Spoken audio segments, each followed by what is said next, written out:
In this video, we are going to learn how to install WordPress so that you can build your website using the Softaculous app. Now, if you have your Cpanel, one of the softwares that you have on your Cpanel is actually called Softaculous. It's a pack of softwares or tools that can enable you install and set up any type of content management website for your website. So as you can see here on your Cpanel, so you going to look for Softaculous apps installer, or if you are yours, call it something else, but it's normally called Softaculous. So if you can't find it, you can scroll down, or you come to the top here and just type Softaculous, and you are going to see Softaculous here. So I'm using Namecheap. So Namecheap also has it inbuilt for their customers. So that is why you have it here. But if yours doesn't have it here, you can scroll down to the bottom of your website. You can also see software here, and you see some other software, and you see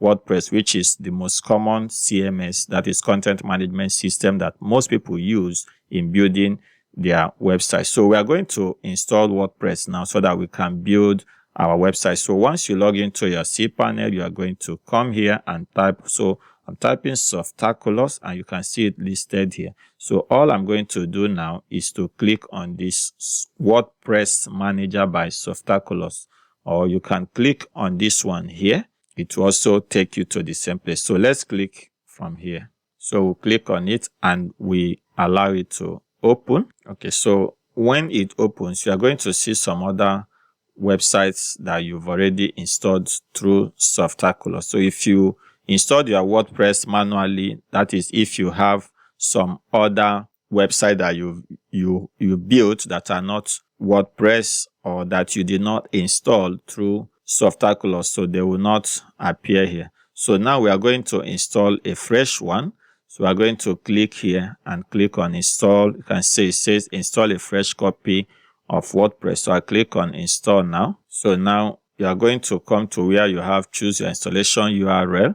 So if you have SSL certificate installed, so you are going to choose HTTPS, which is very important that you do. So it's checking. Yes, it said my connection has one. Now I'm going to choose the domain I'm going to install the WordPress on, because I have other domains on this website. So I'm going to click on this arrow here.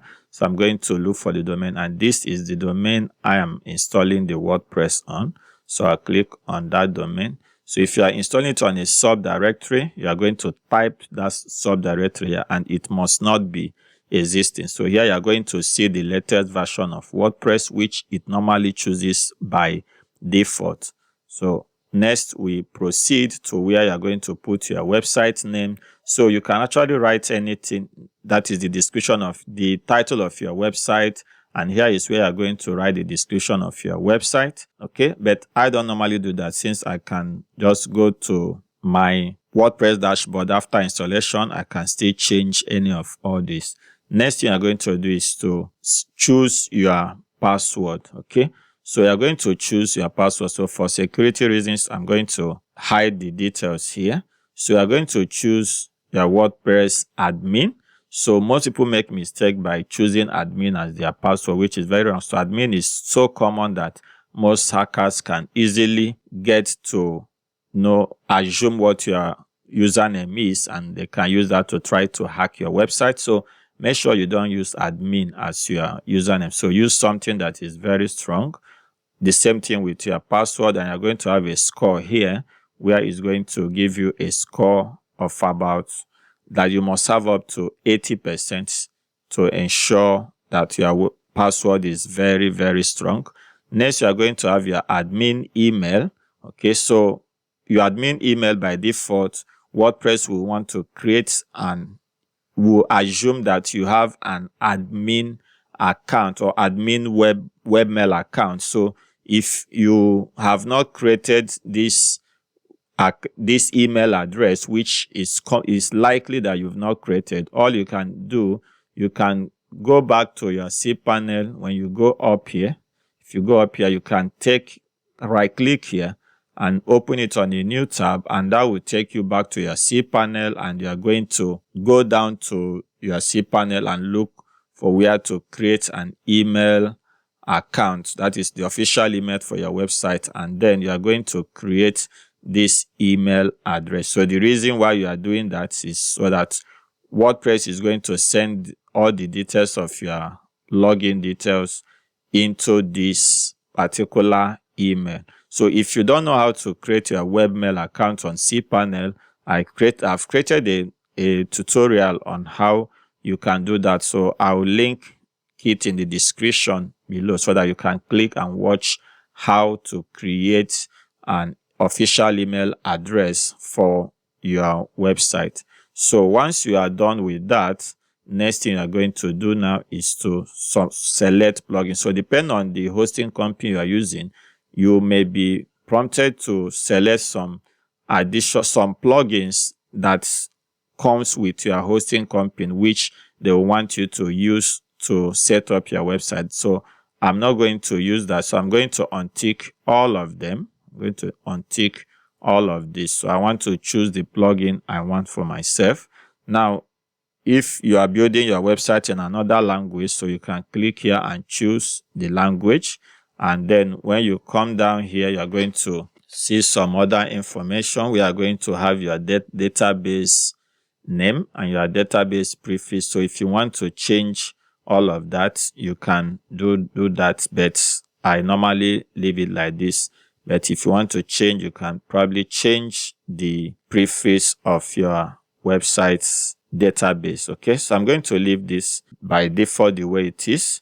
Then next you are going to click is install. But before we do that, you can input an email address here so that WordPress will send you the details of your setup. That is your username, your password, your URL, and all of that. So I'm going to put in my email here, and that will be all. So next thing we are going to do now is to click on install. So you are going to see this message checking, submitted, and all of that. So you are going to see the progress going all through until you get to 100%. So it normally takes just a few minutes. Like you see here, they say 3 to 4 minutes. So most of the time it takes less than that to finish. So we just wait for you to get to 100% and give us that completion message. So as you can see, our website has been installed successfully, and now it's giving us the link to our website, so which we can see here. I want to open it on a new tab, and this is also our admin URL. So by default, this is the normal login URL for your WordPress website. So anytime you want to log into your WordPress to begin to design it, to begin to do anything on it, then this is the URL you are going to use. So let's see the website we've installed. So this is the website we've installed. So this is the default WordPress look using the 2025 theme. So this is what you are going to have. So if you want to get to the back end, which is also called the dashboard, so you are going to use this URL. But if you click here, you can also get straight to that URL instantly. Okay, so we are going to wait for you. So you can see it's opening to our dashboard. So this is our dashboard. Welcome to WordPress, and it's installed WordPress 6.71 as at the time I'm recording this video.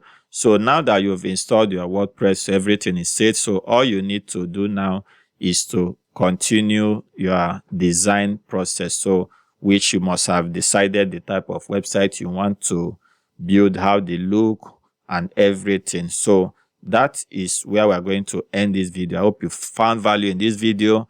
Please like, share, and subscribe to my channel so that you will be notified when I create a new video. And in another video, we are going to now learn how to build a website from scratch. Okay, so thank you for taking time to watch, and I'm going to see you in the next one.